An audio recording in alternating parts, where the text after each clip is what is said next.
Oi, amigos, tudo bem com vocês? Espero que esteja todo mundo bem.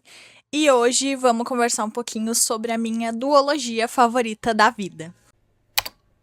Antes de mais nada, não se esqueça de se inscrever no canal, deixar um like, um comentário e se for comprar este ou qualquer outro quadrinho ou coisa na Amazon e quiser apoiar o meu trabalho, é só utilizar o link aqui na descrição, tá sempre em todos os vídeos e assim vocês me ajudam com uma pequena comissão.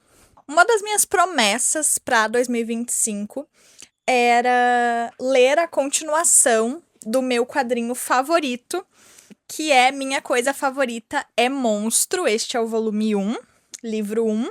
E então eu tinha arcado com a meta de ler o volume 2, até para não perder tanto do timing da história, já que eu li o volume 1 já fazia um ano.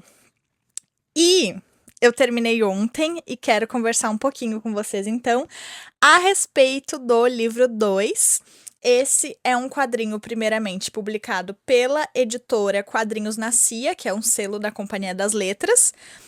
E aqui a gente tem uma obra inteiramente produzida pela Emil Ferris. Falando um pouquinho do volume 1 de Minha Coisa Favorita é Monstro, a gente vai acompanhar uma Chicago dos anos 60, então a gente tá ali sob a Guerra Fria, acabou o período da Segunda Guerra Mundial, mas os conflitos ainda têm muitas cicatrizes pelo caminho. E aqui a gente vai ver então a personagem principal, que é a Karen Reis, e ela é uma lobismoça. Ela é uma menina que tem ali em torno de uns 12, 13 anos e ela se enxerga como uma lobisomem menina, então uma lobismoça. E ela criou essa personalidade para ela porque ela acredita que é a forma como ela é realmente neste mundo e como ela melhor se identifica, e também muito pela paixão dela com os monstros, seja em revistas em quadrinhos, seja em filmes, livros, etc. Essa é a Karen.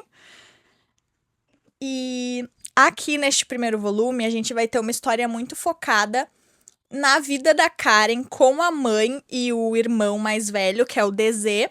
Eles moram num porão apartamento de um prédio. E neste mesmo prédio mora a Anka, que é a vizinha dela, que passou pelo período da Segunda Guerra Mundial e por muitas outras crueldades ao longo da vida, seja como garota de programa, enfim, ela teve uma vida muito sofrida.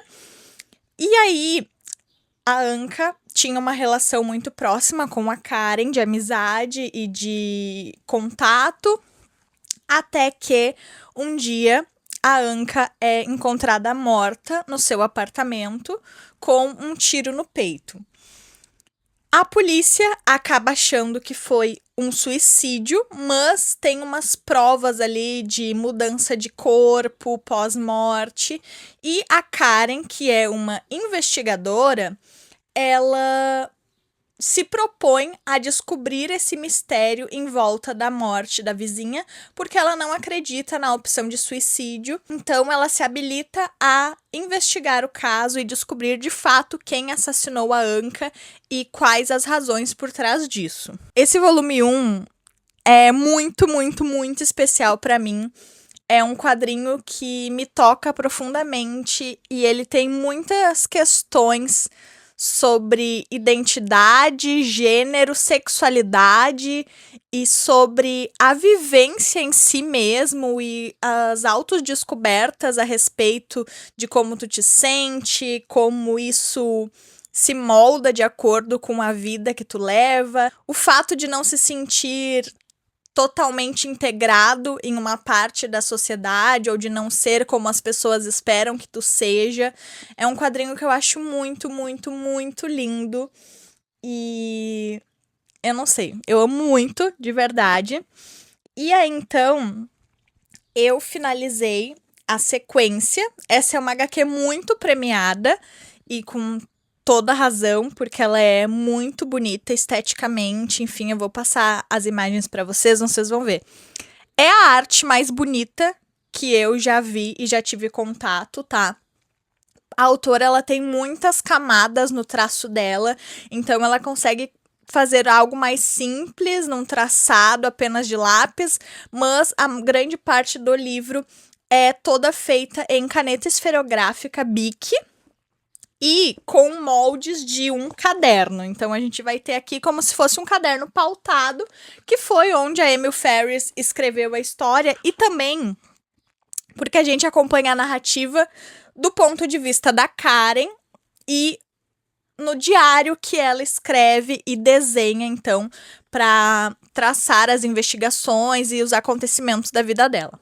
Além da arte ser incrível, eu acho que é muito importante ressaltar também que a Emil Ferris, ela teve uma doença que acabou paralisando os movimentos da mão dela, e ela desenhou Minha Coisa Favorita é Monstro retomando os movimentos da mão esquerda. Então, ela amarrava uma caneta ao pulso e foi assim que ela desenhou essa obra-prima extraordinária. Então, eu acho isso mágico e insano por si só. O volume 1 termina com um gancho, onde a Karen descobre por meio de um sonho que ela tem um irmão, oriundo de um irmão gêmeo do DZ, ou melhor, tinha, porque a gente descobre que ele morreu, e a Karen, então, vai se perguntar como isso aconteceu e por quê, e por que a família dela nunca contou isso pra ela e nunca teve nenhuma prova da existência dessa outra criança.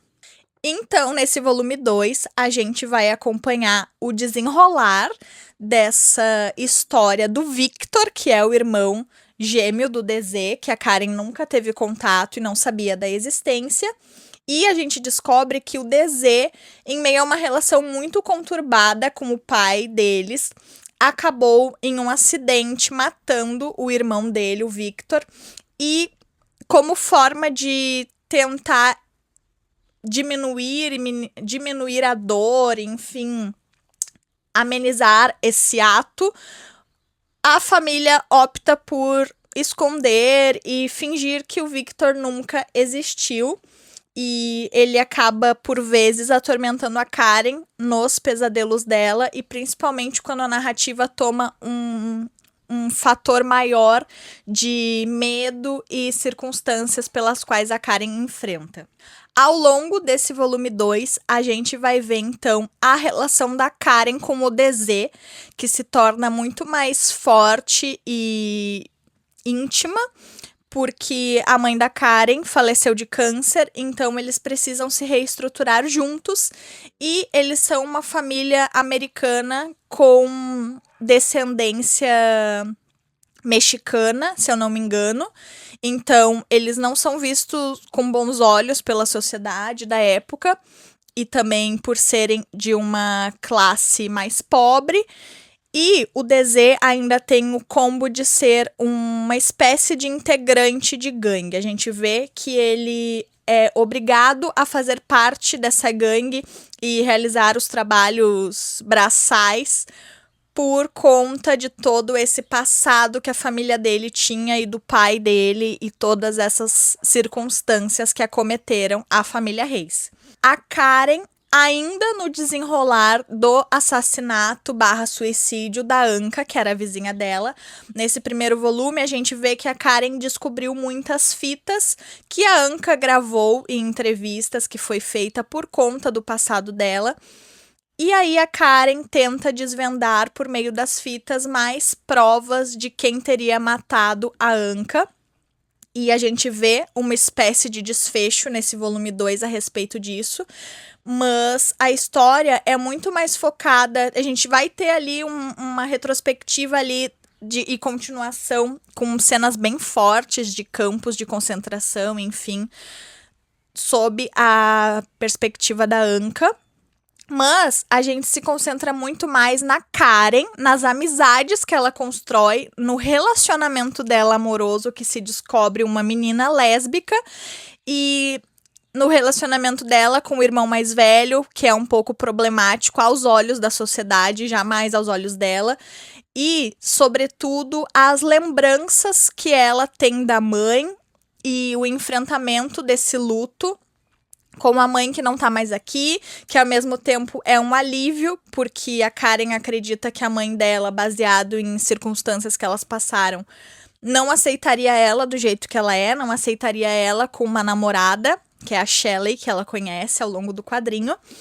Então, a Karen passa por esse misto de emoções e de medo e dependência emocional no irmão mais velho. E, ao mesmo tempo, esse crescimento que é o fim da fase de pré-adolescência para uma vida mais adulta e de como ela precisa encarar muitas coisas que ninguém nessa idade costuma encarar. Então a gente vai ter esse aprofundamento muito grande da personagem.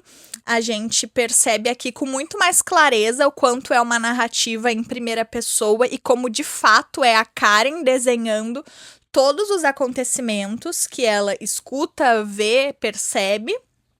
E aí a gente vai ter, então, todo esse desenrolar de por que o DZ matou o irmão gêmeo dele, por que a família escondeu um pouco isso.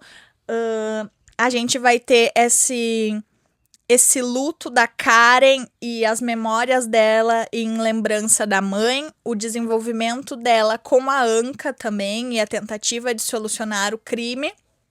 E também o relacionamento dela amoroso e de amizade com as pessoas que ela descobre ao longo do caminho, os outros monstros.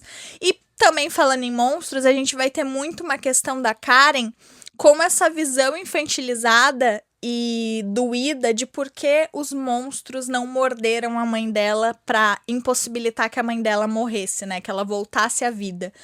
E isso se torna uma barreira para Karen, porque os monstros sempre foram o local de conforto dela e, de repente, eles poderiam ter salvado a mãe dela e não fizeram. Então, a Karen acaba transformando esse sentimento em uma resistência e numa birra contra os monstros, mas ela precisa fazer as pazes com ela mesma e aceitar que as coisas aconteceram.